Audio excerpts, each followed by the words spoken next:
Everyone has to obey the laws of physics, even if you're the king.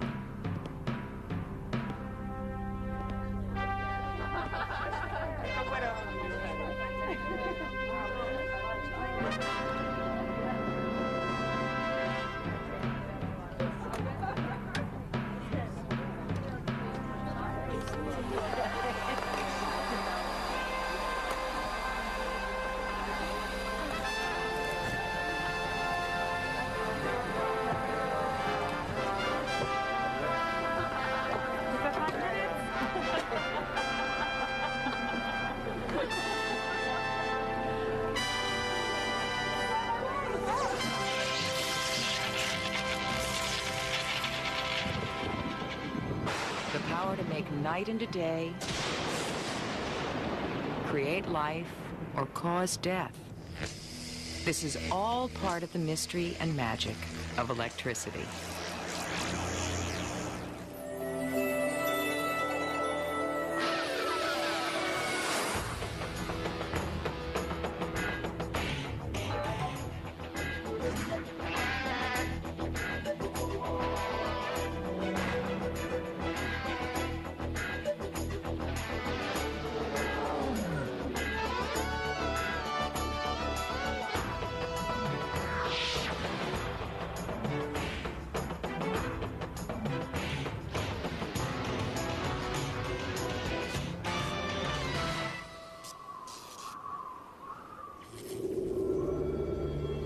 Long before we knew what it was,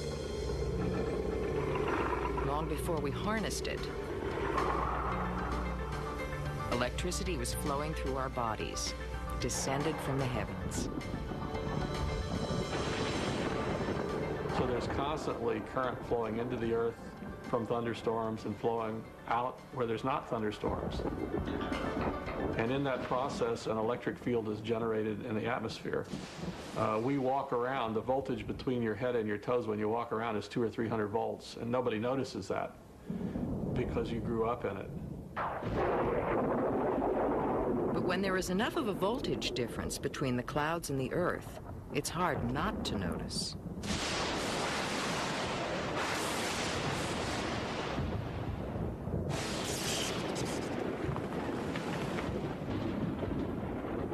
One of those who was fascinated by the phenomenon was Benjamin Franklin. Ben Franklin was a really smart guy. He was one of the original experimenters with electricity, period. He, in fact, invented the designation of positive and negative charge. Today, high technology has replaced the kite.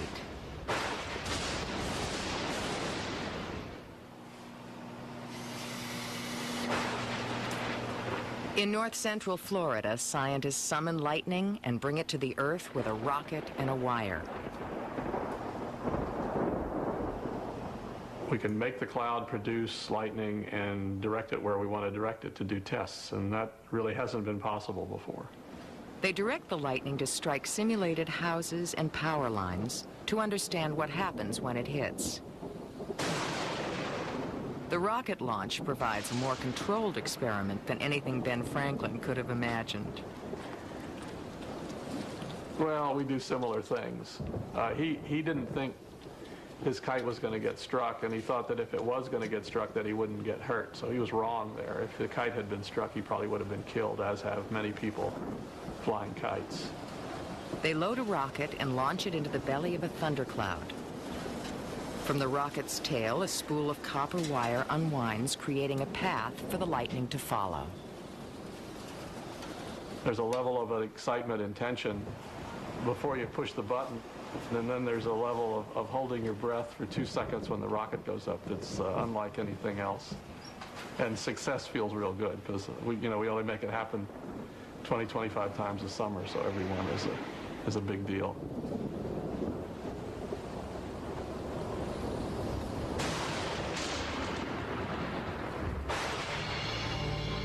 It's like a rocket-powered lightning rod. Once the wire is shot up into the air, the lightning hits it. In an instant, the electric current of the bolt moves down the wire, disintegrating it into a green vapor. What flows down the lightning at 50,000 amps is the same thing that flows in your wall at 10 amps. The temperature of a lightning bolt is more than 50,000 degrees Fahrenheit, 6 times hotter than the surface of the sun. All that heat and light is generated by uncounted numbers of electrons being forced to move. An atom's nucleus has a positive charge. Electrons orbiting the nucleus have a negative charge. When electric current flows, electrons are torn from atoms and move freely. Electricity is the flow of electrical charge, and most of the charge flows as electrons moving. Whenever there's an oversupply of electrons, an object develops an overall negative charge. Nature balances things out with equal positive charges somewhere else. The potential difference between the charges is measured in volts. Electric current, anything from static electricity to lightning bolts, is electrons moving from negative to positive. It seems like it's easier to make sparks and lightning than not to make them. Anytime you have two dissimilar materials rubbing together, you get sparks. The path that leaping electrons follows depends on the material they flow through. The human body certainly will conduct current, but not a lot. Not like a piece of copper. Copper has a lot of loosely held electrons, so it's a good conductor. The electrons of clay and rubber are too tightly bound to their atoms to conduct electricity. They're said to be insulators. How electrons begin to move in the first place is a result of a force of nature called electromagnetism. Our whole technological civilization exists because electricity can make magnetism, and magnetism can make electricity. It goes back to the fact that we have two kinds of forces that are present that we call electricity or electromagnetism.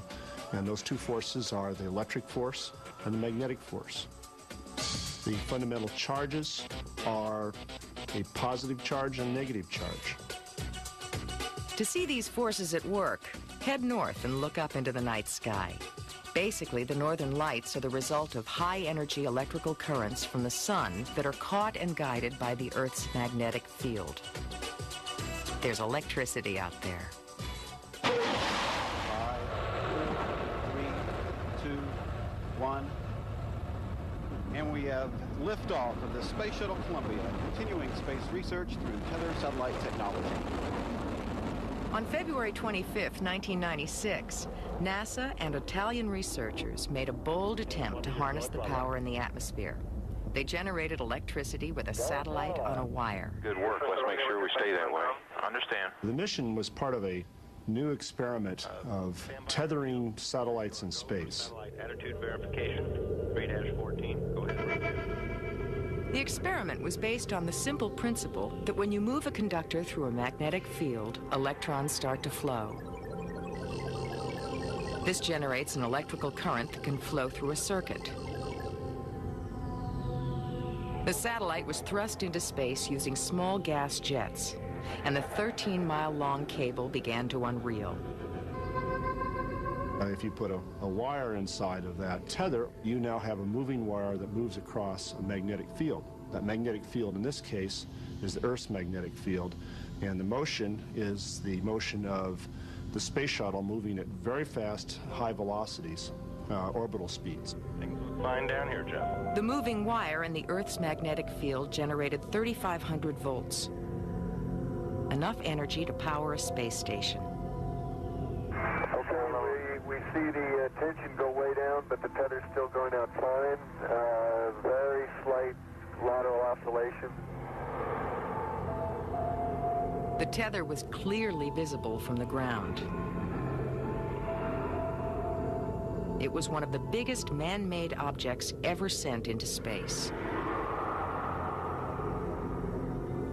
For 5 hours, the tether swept through our planet's magnetic field, generating more and more electricity. At the boom. The tether has broken. It is going away from us. Get it on the TV, Claude. Please get it on the TV. The tether has broken. Copy. Trying to photograph it floating away from us. The wire was generating so much electricity that a spark jumped from the wire to the satellite deployment system and burned through the tether. NASA will try the experiment again because it could lead to a new, more reliable power system for space stations and help avoid situations like the Mir mishap. We're moving to actually is if we drive current in the opposite direction in the tether and if we can force the current to go the other way, it becomes a propulsive device. So a propellantless spacecraft, the next generation of space travelers may be using electric propulsion devices as opposed to chemical propulsion devices.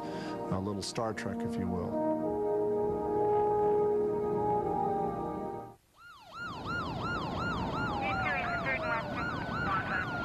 Perhaps we notice electricity most when we don't have any. On July 13th, 1977, New York City experienced a blackout. For 25 hours, New Yorkers were without lights or elevators or alarms. Lightning had knocked out power lines north of the city, and the utility company's backup equipment malfunctioned. It takes a lot to keep the electricity working, not just in machinery, but in manpower, and it costs a lot of money to maintain these systems. The utilities have to maintain their lines. In the United States, 98% of homes and businesses receive power from a vast electrical system that is woven together with a web of power lines. A grid.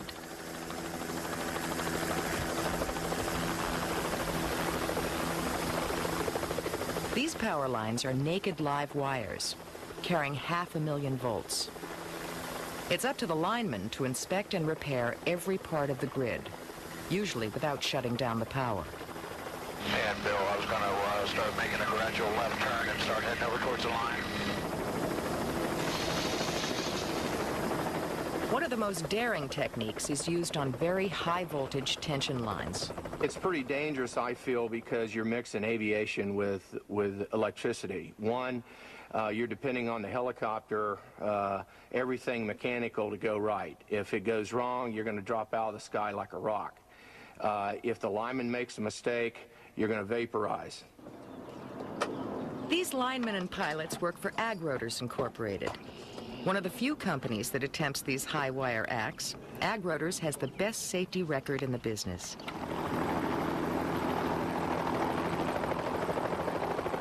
There's linemen all over the United States that are risking their lives every day to keep the power flowing.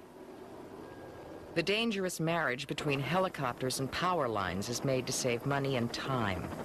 Repairs that take a conventional ground crew days, Ag Rotors completes in hours.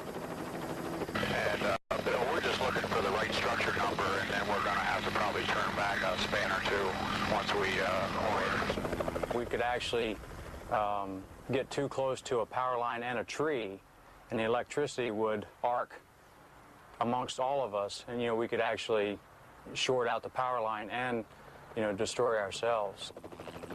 If you were able to take a voltmeter, which measures voltage, and measure the voltage on that helicopter, it would be energized at 500,000 volts in anything on that helicopter.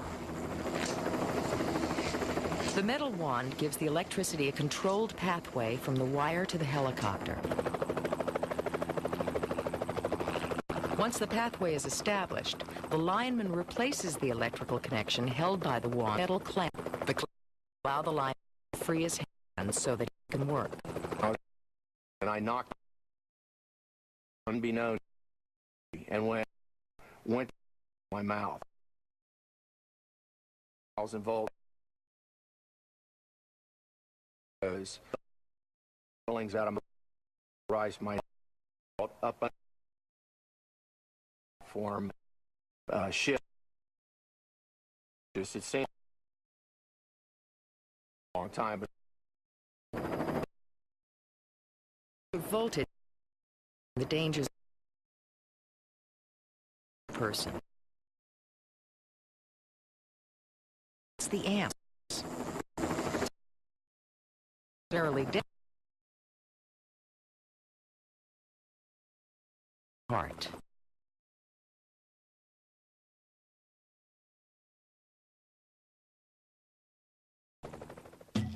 Flow of water. Fire. It's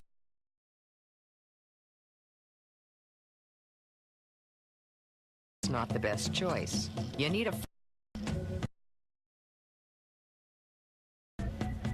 the water pressure, electricity. The amount of water is like electrical current and is measured in amps. Electrical measurements are based on numbers of electrons. A light bulb, which uses 1 amp of current, has 16 quintillion electrons moving past a single point in the wire each second. And they all have to come from somewhere.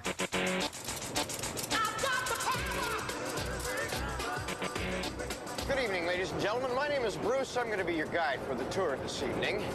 Behind me is Hoover Dam, 726 feet tall and 660 feet thick at the base. Hoover Dam contains enough concrete to pave a 2-lane road from San Francisco, California to Miami, Florida.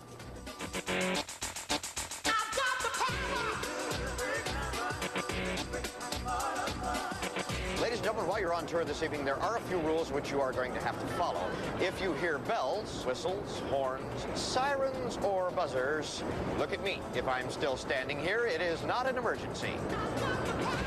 If it is an emergency, follow the instructions which I give you carefully.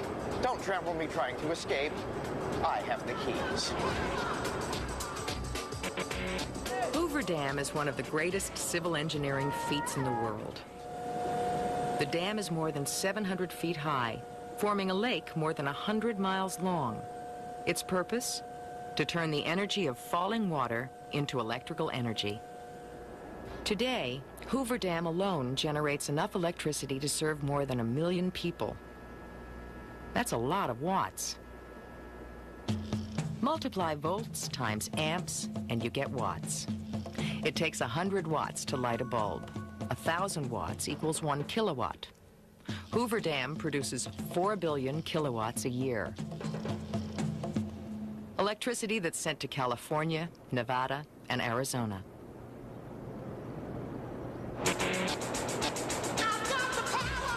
This is the Arizona wing of the power plant. This room is longer than 2 city blocks.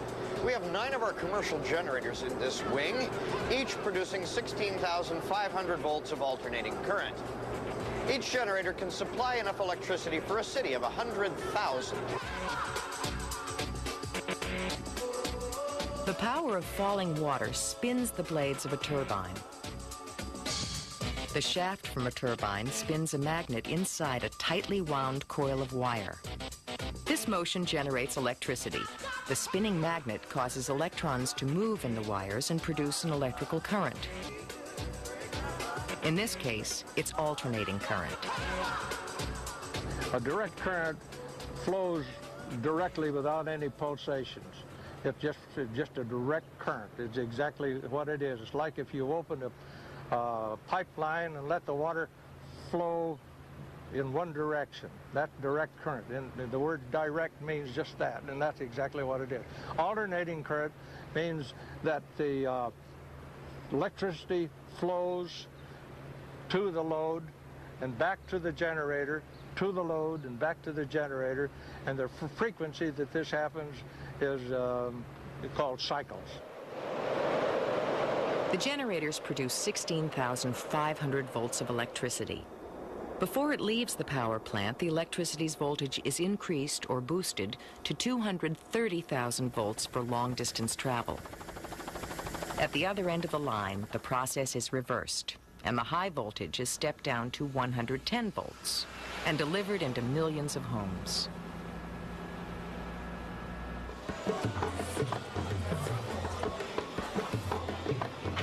In the shanty towns of Rio de Janeiro, Brazilians who are unable to pay for electrical power learn how to tap into the grid for free.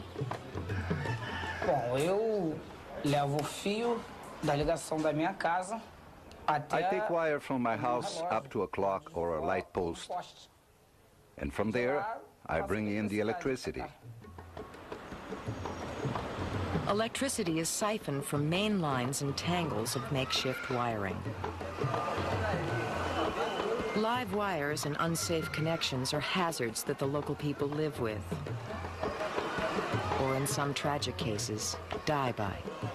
Horrível porque ele não sobreviveu. Ele foi fazer uma ligação. It was horrible because the electrician pirate didn't survive. He was making a connection for a lady whose house had had a blackout. He had been in the water earlier, so he was wet. He climbed on a zinc rooftop and started touching the wire. He got a strong shock and was thrown from the spot and died.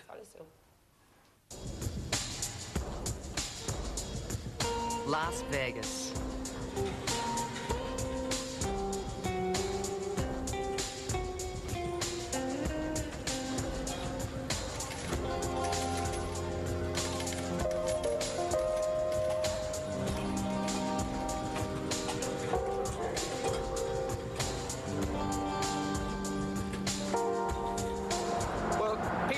Insects, they just love light and they're drawn to it and they want to see what it's all about. And so the casino operators and everybody here put a lot of light out, and it just draws people in. That just says, we're having a party here, come on in, come on in.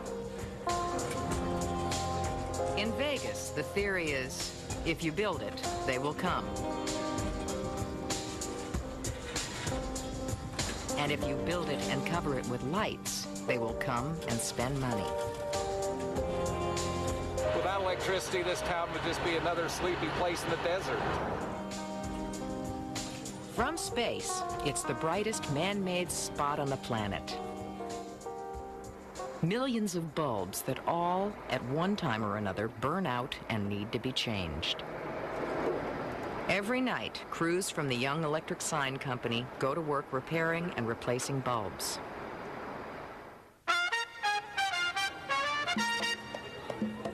One of their biggest jobs is the Fremont Street experience. On a grid above pedestrians shine 2 million bulbs and a $70 million light show. The town never shuts down, but things are a little slower after midnight. That's when the crews test the system and make repairs. It's Homer King's job to change the bulbs. That way the computer will tell it how bright to go. These bulbs have a life expectancy of 25,000 hours. I'm on a roll tonight here. A light bulb lights because its filament offers some resistance to the flow of electrons. Okay, that looks better. As the electrons try to crowd through a hair-thin tungsten wire, the energy spent overcoming resistance turns into heat. A material that's resistive is one that requires some kind of work to push the charge across. That means you're giving up energy that turns into heat and will heat that element up. And here, heat means light. The filament reaches a temperature of about 4,500 degrees Fahrenheit. On Fremont Street, the bulbs burn bright. 7 shows a day, 7 days a week. And nothing stops the display, except for thunderstorms. Run this color for about 10 to 15 minutes. People ask us all the time, does this keep rain out? Well, no, it doesn't keep rain out. Water doesn't really hurt it. What hurts is this lightning. We got 30 computers on the other side of this frame. So when the lightning's there, we shut it down. The Fremont street lights are controlled by 121 computers.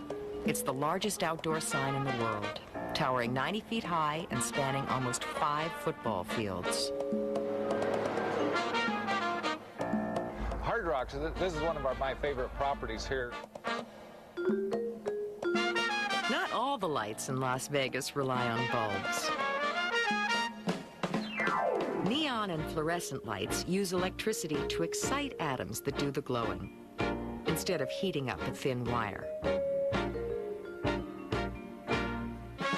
The signs may change, but using light to attract crowds has been around since electricity was harnessed.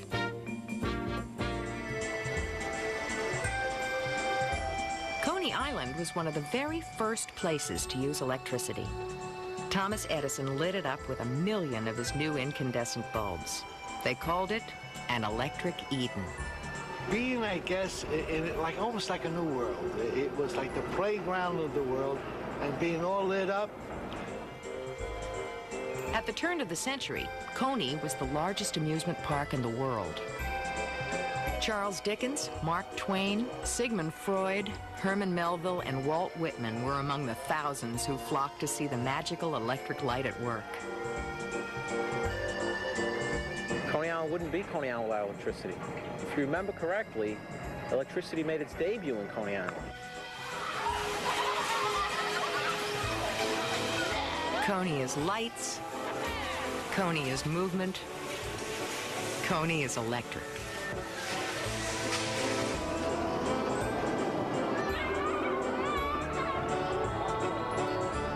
The electric Astroland Cyclone is ranked one of the top 5 roller coasters in the country, and it is one of the oldest. By the time it reaches the bottom, it's traveling 55 miles an hour.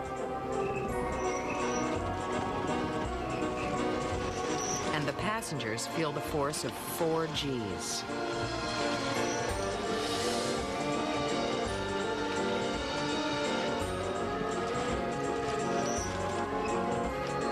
For the last 70 years, this electric motor has made it all possible, pulling the 7-ton car to the top of the hill.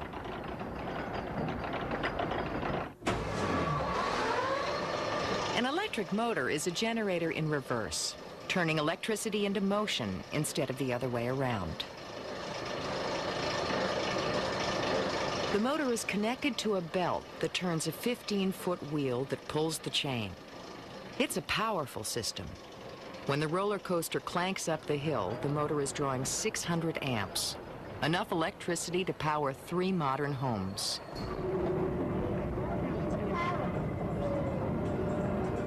Coney Island was one of the first places that exploited electricity for profit and pleasure. Good use. It's the only use. I mean, listen, electricity, it attracts us all. If we didn't have electricity, where would we be? As soon as scientists were able to capture electrical energy, they began to experiment with it.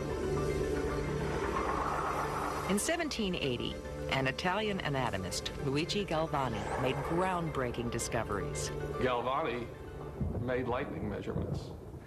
Galvani took frogs' legs and showed that when it lightened, they twitched. So he showed that the lightning radiates an electric field which produces a voltage on the frog legs. Throw the switch.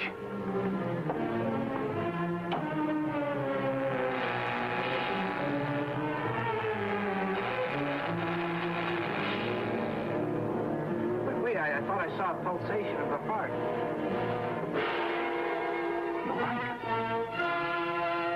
Dr. Bradshaw is beginning to breathe. You've brought this man back to life. No. The heart muscle has simply responded to a terrific electrical shock, that's all. What was once thought to be science fiction turned out to be fact. A heart beats because every second electrical impulses spread through the heart muscle, triggering and coordinating a movement. These signals send echoes through the body tissue to the skin, where they can be detected by metal sensors and displayed as an electrocardiogram, an electrical readout that allows doctors to constantly monitor the heartbeat. Electricity and electrical impulses are all over the body. The electricity in our bodies is created by chemical reactions between cells. What triggers the heart to squeeze are these signals, these small electrical currents, which travel from the outside to the inside of the cell every time your heart beats. Dr. Hugh Calkins is an electrophysiologist at Johns Hopkins University. He uses electricity to treat and cure electrical malfunctions of the heart. Today, he is implanting a device in a patient who suffers from a condition that causes the heart to beat too fast. it takes a certain amount of the heart time for the heart to squeeze blood out of the heart, and also for blood to get back into the heart. So if you go very, very fast, instead of squeezing in a rhythmic fashion, it will literally be quivering and no blood will flow in the body, and within seconds you'll pass out, and minutes after that you'll be dead. In order to restore the heartbeat, the victim needs an electrical shock. When you just put these on the body, you get what's called a quick look, that this acts as an antenna. You can see what the heart rhythm is, and if it's not what you want it to be, if it's ventricular fibrillation, then you can go ahead and discharge it. The way that's done is by pushing both of these buttons simultaneously will cause these to fire, and that will give a 360 joule shock across the body. And to the degree that the heart's in between, the heart will be depolarized and normal rhythm will be restored. In the electrophysiology lab, the technology of portable defibrillators is now being implanted in the body. Calkins threads a small wire lead down into the heart. That's up in the pulmonary artery. The wire lead acts like permanent paddles on the heart. If the implantable defibrillator detects a problem, it will automatically give an electrical shock to the heart within 10 or 15 seconds. When I put one of these in, you really have this comforting sensation that this patient, it's like as if they're in the intensive care unit forever, that if ever they develop a rhythm abnormality, too slow or too fast, it will take care of it. And it's really this tremendous insurance policy. The most critical part of the procedure is the testing of the device. Here we go. The patient is given a shock that puts his heart into overdrive. The heart starts fluttering rather than beating steadily. Ventricular fibrillation, they call it. Sudden cardiac death. It's the only way to test the device. When we were putting in the defibrillator is when we induced this ventricular fibrillation, this very fast heart rhythm. You saw a lot of very rapid squiggles on the screen, and that was the heart beating very, very chaotically with multiple short circuits swirling around the heart, resulting in the heart beating 400 or 500 beats a minute. So 10 joules, which is about 500 volts. Yeah, this shows the whole readout from how we induce it with a shock, and this is the VF. And it takes, you can see, about 8 seconds for the device to charge up and get them out of the rhythm. The trick is to customize the implantable defibrillator so it delivers the lowest level of energy that can still get the heart beating back to its normal rhythm. There's more and more enthusiasm about the benefits of electricity. I know for many, many years there was a lot of debate over, was it better to treat patients with sudden cardiac death with medications or with defibrillators? And now the studies are available showing that defibrillators are better than medications, at least the medications we have now. So there's a case where electricity won, where electricity was better.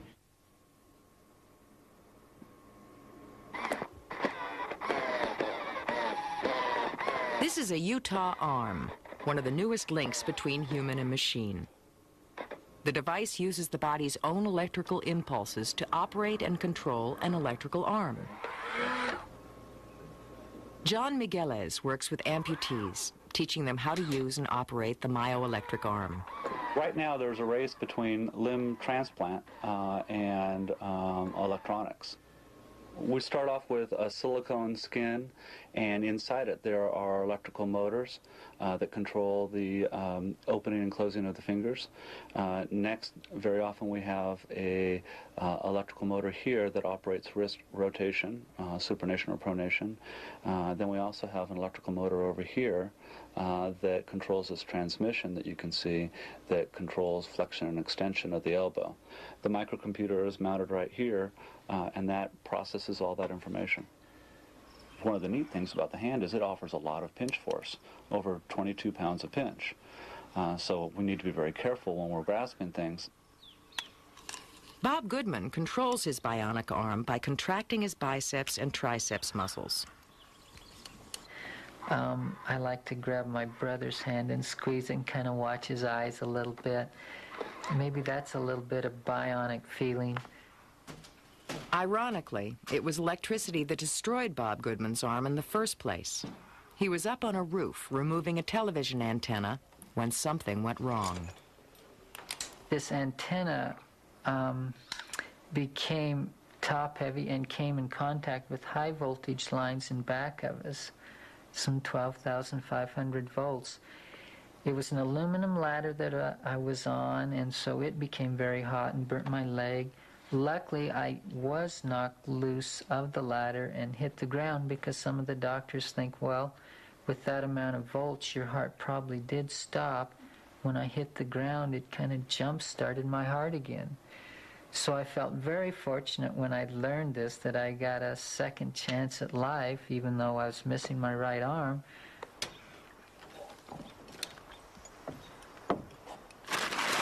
When the brain sends an electrical signal to flex the arm muscle, the signal, or impulse, is intercepted at the muscle site by electrodes, or skin sensors.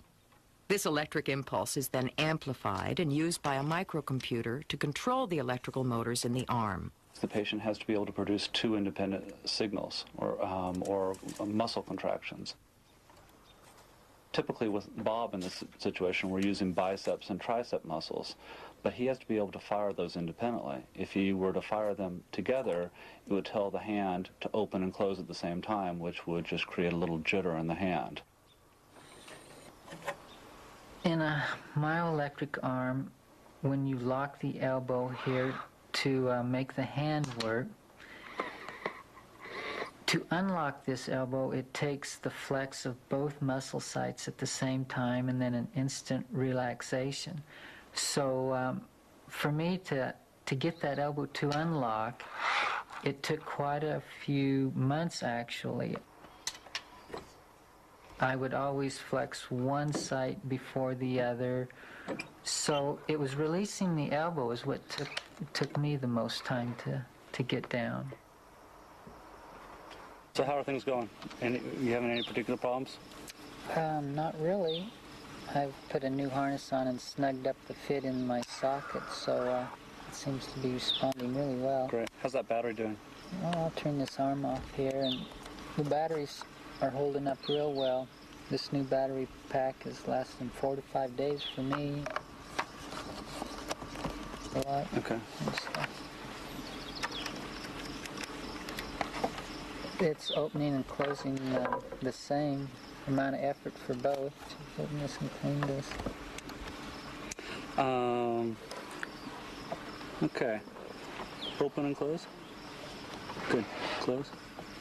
Great. When I first tried it on, I think there was a hint of having an electrical arm this close to my body, but as soon as I was able to make the arm work and the hand to work, and that all disappeared. I thought it was so neat that a person could make a lifelike hand work so effortlessly that fright left right away.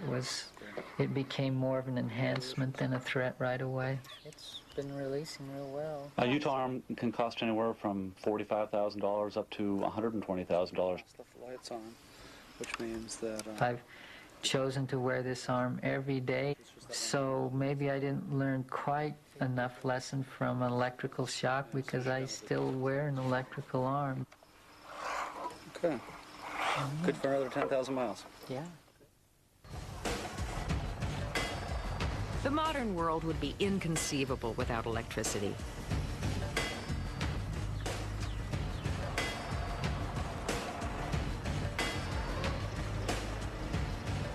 In 8 hours, a man used to hard work can continuously exert 1/10 of a horsepower.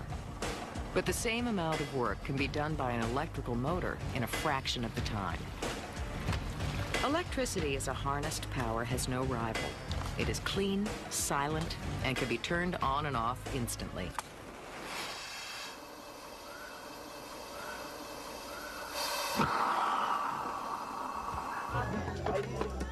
Worldwide, there are still 2 billion people who exist without electrical power.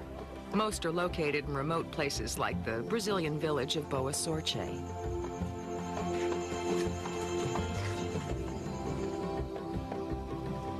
isolated to receive power from the country's grid, the residents did without the electrical inventions of the 20th century. And without conveniences like medical vaccines that need refrigeration.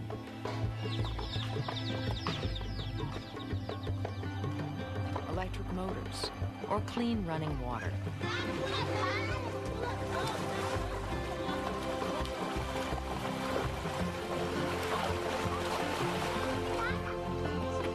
The villagers used contaminated surface water, which was funneled from the springs to the local watering hole. The only clean water was buried deep beneath the earth. An electrical pump was needed to get the water to the surface. To solve this problem, the governments of Brazil and the U.S. joined forces to provide electricity by harnessing the sun's energy. Putting up power poles and lines is so expensive that actually photovoltaic energy is much cheaper here than using traditional forms of fuel. Photovoltaic cells, or solar panels, convert energy radiated by the sun into electricity. Clean, renewable power that villages like this can afford. Engineer Roger Taylor is part of the electrification initiative in Brazil.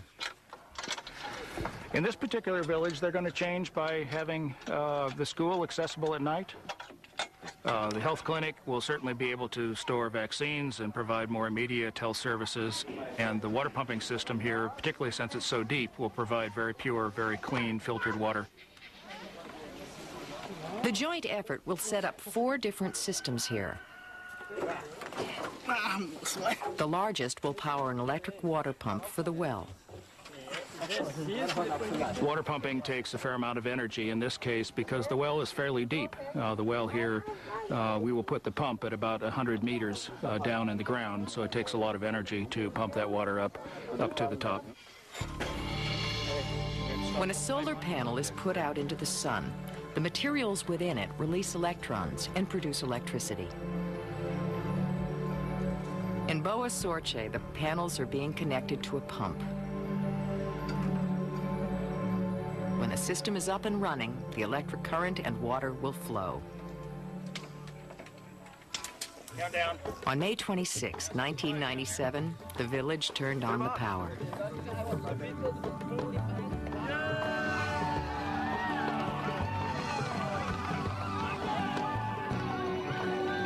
Technological advancements that took 100 years to develop arrived here with the flick of a switch.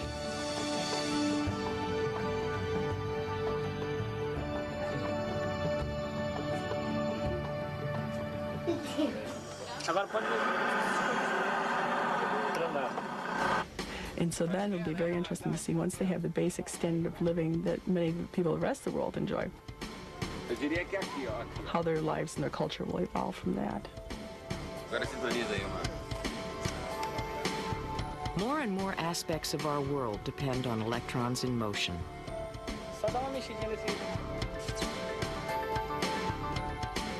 They flow through countless switches and machines.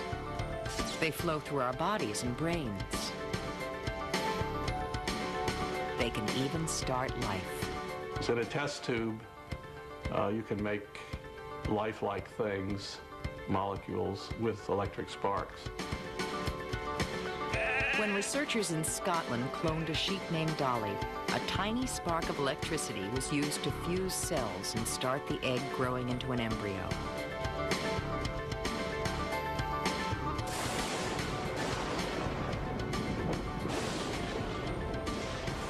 All this started with a curious fellow back in 1752. That was when a man with a key and a kite stepped out into a storm. He snatched lightning from the heavens and introduced electricity to mankind.